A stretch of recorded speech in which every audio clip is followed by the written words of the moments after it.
Good morning प्यारे बच्चों, मैं हूं आपके एजुकेटर पूर्णिमा और हम करेंगे वर्कशीट नंबर 16। सब्जेक्ट आपका विज्ञान है, कक्षा आपकी 7वीं है और डेट है 25 नवंबर। उदासीनीकरण क्या होता है? उदासीनीकरण को इंग्लिश में न्यूट्रलाइजेशन बोलते हैं। जब किसी अमल, ठीक है, और क्षारक के बीच में अभिक्रिया क्या होता है? जब रिएक्शन होती है दोनों के बीच में, किसके बीच में? अमल और क्षारक। अमल क्या होता है? एसिड होता है और क्षारक हमारा बेस होता है। जब इन दोनों के बीच में रिएक्शन होता है, अभिक्रिया होती है, जब इन दोनों के बीच में अभिक्रिया होती है तो उस अभिक्रिया को हम उदासीनीकरण अभिक्रिया कहते हैं। ठीक है, तो इसको दर्शाएंगे कैसे? अमल जमा क्षारक, जब ये दोनों मिलेंगे, अभिक्रिया करेंगे तो लवण बनेगा और जल निकलेगा, साथ में कुछ ऊष्मा, थोड़ी सी गर्मी भी निकलेगी। हमेशा थोड़ी सी गर्मी निकलेगी। जो टेस्ट ट्यूब होती है उसमें जब आप देखेंगे तो थोड़ी सी जो टेस्ट ट्यूब होती है जिसमें ये रिएक्शन हो रही होती है वो गर्म हो जाती है। तो एक उदासीनीकरण अभिक्रिया के दौरान बनने वाला लवण इस बात पर, जो लवण बनेगा, ठीक है, लवण होता है साल्ट, ठीक है, जो भी लवण बनेगा वो इस बात पर निर्भर करता है कि अमल कैसा है, ठीक है, या क्षारक कैसा है।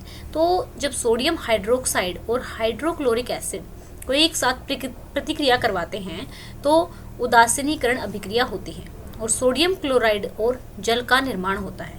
इसे इस प्रकार लिखा जा सकता है, कैसे लिखेंगे? इसको लिखेंगे सोडियम हाइड्रोक्साइड, ठीक है, यहाँ पे देखेंगे सोडियम हाइड्रोक्साइड प्लस हाइड्रोक्लोरिक अम्ल, क्या बना? सोडियम क्लोराइड प्लस जल। ठीक है, अब जो लवण बना वो अम्लीय भी हो सकता है, क्षारकीय भी हो सकता है, उदासीन प्रकृति का भी हो सकता है। तीनों में से भी जो लवण होगा, इन तीनों में से किसी भी प्रकृति का हो सकता है।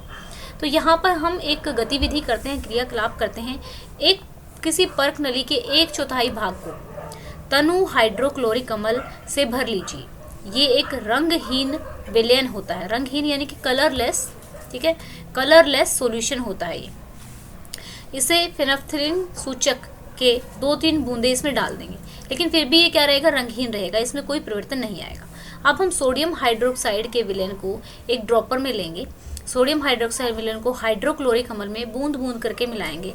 परख नली में सोडियम हाइड्रोक्साइड विलयन को बूंद बूंद कर करके तब तक डालिए जब तक हल्का गुलाबी रंग न आ जाए, जब और अधिक सोडियम हाइड्रोक्साइड विलयन मिलना बंद कर दे। इस स्थिति में परख नली में लिया गया हाइड्रोक्लोरिक अम्ल पूर्ण रूप से सोडियम हाइड्रोक्साइड क्षारक द्वारा उदासीन किया जा चुका है।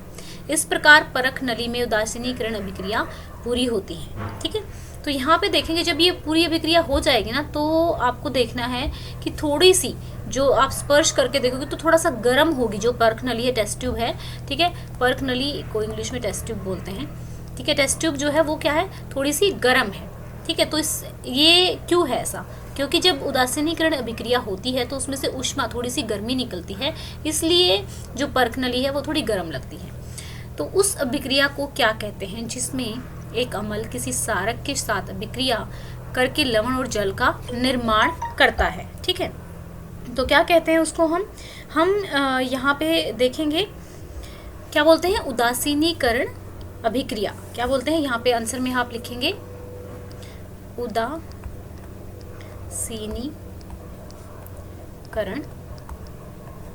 पहले का आंसर हो गया अभिक्रिया, उदासीनीकरण अभिक्रिया। कौन सी अभिक्रिया होगी? उदासीनीकरण अभिक्रिया, ठीक है, ये लिख लिया पहले का आंसर। सोडियम हाइड्रोक्साइड और हाइड्रोक्लोरिक अम्ल एक दूसरे को उदासीन कर लवण और जल का निर्माण करते हैं। क्या है? सत्य है। उदासीनीकरण अभिक्रिया में निर्मित लवण जो होता है वो क्या हो सकता है?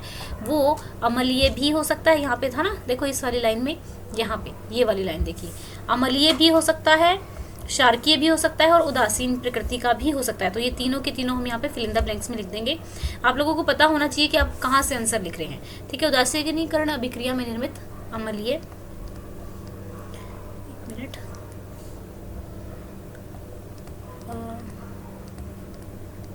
अम्लीय हो सकता है, ठीक है, क्षारकीय हो सकता है